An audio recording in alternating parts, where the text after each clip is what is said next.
जय शंभर मित्रांनो स्वागत आहे आपल्या टेक बॉय मराठी या यूट्यूब चॅनलवर। आजचा व्हिडिओ एकदम इम्पॉर्टंट आहे। तुम्हाला पण माहिती असेल स्नॅपचॅटने काय केलंय 5 GB पेक्षा जर आता जास्त जर स्टोरेज साठला असेल तर तुम्हाला जे काय करायला पैसे पे करावे लागणार आहेत। म्हणजे की अनलिमिटेड जे स्टोरेज तुमचे फोटोज बिटोज सेव्ह करत होता तुम्ही ते सेव्ह करून ठेवत होता ते आता राहणार नाही। आता काय करणार आहे तुम्हाला तिथे पैसे पे करावे लागणार।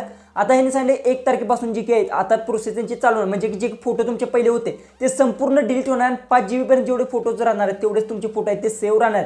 म्हणजे अनलिमिटेड आता तुम्हाला स्टोरेज भेटणार नाही। पहिली तर गोष्ट यांचं लिमिट जी काय 5 GB पर्यंतच तुम्हाला एकदम फ्री स्टोरेज भेटणार आहे। पहिली तर गोष्ट तुम्हाला सांगतो जी की आता बरेचसे लोक काय म्हणतात की त्यांचे फोटोज आहे 1 2 ते 3 वर्षापूर्वीचे फोटो आहेत ते संपूर्ण जो की डाटा आहे त्यांना तो जो की सगळा डाटा आहे तो त्यांना सेव्ह करून घ्यायचा आणि तो डाटा तो त्यांना डाउनलोड करायचा। पण बरेचशे जण डाउनलोड करता येत नाही तर तुम्हाला मी सांगतो एका क्लिकमध्ये तुम्ही संपूर्ण स्नॅपचॅटचे फोटोज व्हिडिओ जो काही डाटा असेल तो सगळा तुम्ही डाउनलोड करून तुमच्या गॅलरीत सेव्ह सुद्धा करून घेऊ शकता।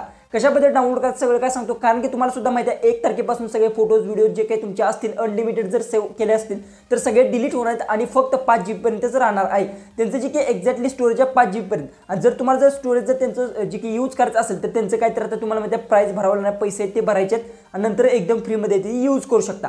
कशा पद्धतीने तुम्ही फोटोज जे काही डाटा असेल तो सगळा डाउनलोड करायचं सगळं काय डिटेल्समध्ये सांगणार आहे। त्याआधी तुम्ही चॅनलवर आपल्या नवीन असेल तर चॅनलला सबस्क्राइब करा अजिबात विसरू नका। शेजारची बेल आयकॉन ऑन करा म्हणजे मी इथून पुढचे व्हिडिओज अपलोड करेन त्याची तुम्हाला नोटिफिकेशन येऊन जाईल। डायरेक्ट मोबाईलच्या होम स्क्रीन जाऊ आणि सगळं काय डिटेल्समध्ये ते जाणून घेऊ।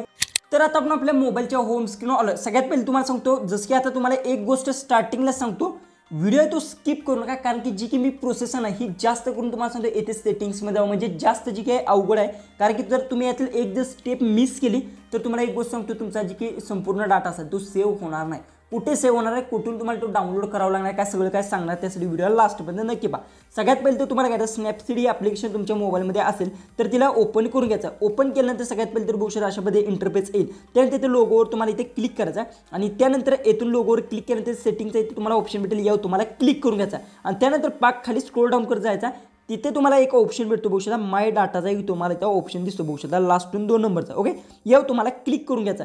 क्लिक केल्यानंतर एक महत्त्वाची गोष्ट लक्षात ठेवा ज्यावेळेस तुम्ही इथे क्लिक करता त्यावेळेस इथे लोडिंग जी की तुम्ही स्टार्टिंग जर क्लिक केलं असेल तर येथे जी की लोडिंग आहे एक 10 ते 15 मिनिटं वेळ घेतं आणि जर ऑलरेडी जर तुम्ही लोडिंग जी की आता बघू शकता थोडंसं प्रॉब्लेम इथे येत आहे बघू शकता अशा पद्धतीने लोडिंगचा ओके जी की इंटरनेट आहे ते आपण आता इथून ऑन केलं आहे। तर बघू शकता आता जी काही अशा पद्धतीने इंटरफेस येणार ज्यावेळेस तुम्ही माय डाटावर क्लिक करणार त्यानंतर तुम्हाला अशा पद्धतीने इंटरफेस येणार पण तिथे तुम्हाला सांगतो जर इंटरनेट जर फास्ट असेल तर लगेच ओपन होणार आहे। त्यानंतर बघू शकता इथे खाली स्क्रोल डाऊन करत जायचा आणि येथे तुम्हाला ऑप्शन भेटतो बघू शकता इथे बघू शकता एक्सपोर्ट चॅट मीडियाचा लास्टला सगळ्यात हा ऑप्शन आहे बघू शकता।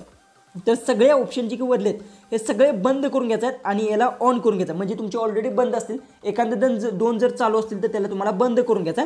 त्यानंतर काय करायचं नेक्स्टवर तुम्हाला क्लिक करून घ्यायचा आणि येथे तुम्हाला डेट जी काही ती सिलेक्ट कशी करायची एक गोष्ट लक्षात ठेवा इथे ऑल टाईमचा एक तुम्हाला इथे ऑप्शन दिसतो बघू शकता हा ऑल टाईमचा आहे ओके या ऑल टाईमवर तुम्हाला क्लिक करून घ्यायचा आणि येथे तुम्हाला सबमिट करायचं। सबमिट केल्यानंतर सगळ्यात पहिली एक गोष्ट लक्षात ठेवा येथे जीमेल ID तुमचीच आहे का ते एक गोष्ट लक्षात ठेवा कारण की जे की तुम्ही सबमिट केल्यानंतर हे जी काय डायरेक्ट जीमेल ID वर तुम्हाला रिक्वेस्ट जाणार आणि तेथून तुम्ही ते संपूर्ण डाटा असेल तो तुम्ही डाउनलोड करू शकता। त्यामुळे इथे जीमेल ID तुमचीच आहे का ते चेक करायचं दुसरे असेल तर त्या जीमेल ID वर डायरेक्ट रिक्वेस्ट जाणार आहे आणि त्यानंतर तेथूनच तुम्ही संपूर्ण स्नॅपचॅटचा डाटा फोटोज व्हिडिओज सगळ्या गोष्टी आहेत त्या डाउनलोड करू शकता ओके। फक्त तुम्हाला इथे सबमिटचा ऑप्शन भेटतो यावर क्लिक केल्यानंतर अशा पद्धतीने तुम्ही एका क्लिकमध्ये ते स्नॅपचॅटचा संपूर्ण फोटोज व्हिडिओज काय डाटा असेल तो सगळा डाटा आहे तुम्ही एका क्लिकमध्ये तो डाउनलोड करून घेऊ शकता। तुम्हाला सुद्धा माहिती आहे नाहीतर तुमचा जो काही डाटा आहे तो नंतर जो काही पूर्णपणे स्नॅपचॅट आहे ते डिलीट करणार आहे। त्यामुळे आता लगेच जेव्हा तुमचा स्नॅपचॅटचा जो काही डाटा असेल तो अशा पद्धतीतून तुम्हाला जो की आहे संपूर्ण डाटा आहे तुम्ही डाउनलोड करून घेऊ शकता आणि येथून जी काही बघू शकता तुम्हाला जी काही 2 वर्षाचा सुद्धा इथे भेटतो ऑल टाईमचा सुद्धा भेटतो म्हणजे ऑल टाईम तुम्ही कितीही जर सेव्ह केला असेल 1 2 3 4 वर्षाचा संपूर्ण डाउनलोड होऊन येणार आहे। आणि येथे तुमची जीमेल ID असेल थोडीशी मी ब्लर केलं आहे ओके या जीमेल ID सबमिटवर तुम्ही ज्यावेळेस अशामध्ये क्लिक करणार त्यानंतर रिक्वेस्ट तुमच्या त्या जीमेल ID वर जाणार बघू शकता जी काही त्या रिक्वेस्ट जाणार जी जीमेल ID असेल ते जीमेल ID बघू शकता इथून गेले आहे ओके। नंतर तुम्हाला काय आता जीमेल जर तुम्ही ओपन केलं सगळ्यात पहिले तर इथं जी काही असेल बघू शकता येथे गेल्यानंतर जी जीमेल ID आहे बघू शकता इथे माय डाटावर क्लिक केलं ती जीमेल ID जर तुमच्या मोबाईलमध्ये लॉगिंग असेल तर त्यावर रिक्वेस्ट जाणार जसं की बघू शकता इथून गेल्यानंतर जी की चॅटवर क्लिक केलं इथे आगला केलं त्यानंतर बघू शकता इथे जी की माझी जीमेल ID आहे बघू शकता आणि त्यानंतर जी की जीमेल ॲपमध्ये आपण जाऊ जीमेल ॲपमध्ये गेल्यानंतर सगळ्यात पहिलं तर इथून जीमेल मी ओपन करून घेतो. इथं जीमेलच्या ऑप्शनवर क्लिक केलं आणि त्यानंतर इथून जी की जीमेल आहे बहुशः अशामध्ये ओपन केलं. त्यानंतर या जीमेलवर मला काय होणार आहे त्यांच्याकडनं रिक्वेस्ट येणार आहे आणि तुम्हाला सुद्धा अशा पद्धतीने तुमचा डाटाची रिक्वेस्ट आल्यानंतर त्यावर क्लिक करून तुम्ही डाउनलोड करून घेऊ शकता. जी की रिक्वेस्ट असते ते थोडीशी वेळ घेते कारण की आता सध्या बरेचसेच लोक आहेत ते डाटा आहे ते डाउनलोड करून गेले आहेत. त्यामुळे ओके एकदा नक्की ट्राय करून पहा. सगळा तुमचा डाटा आहे तो इथून या जीमेल आयडीवर जी काय रिकवर केला जाणार आहे आणि इथून तुम्ही डाउनलोड करू शकता ज्यावेळेस तुम्ही इथे क्लिक केल्यानंतर. ओके अशा पद्धतीतून तुम्ही इथे डाउनलोड करून घेऊ शकता.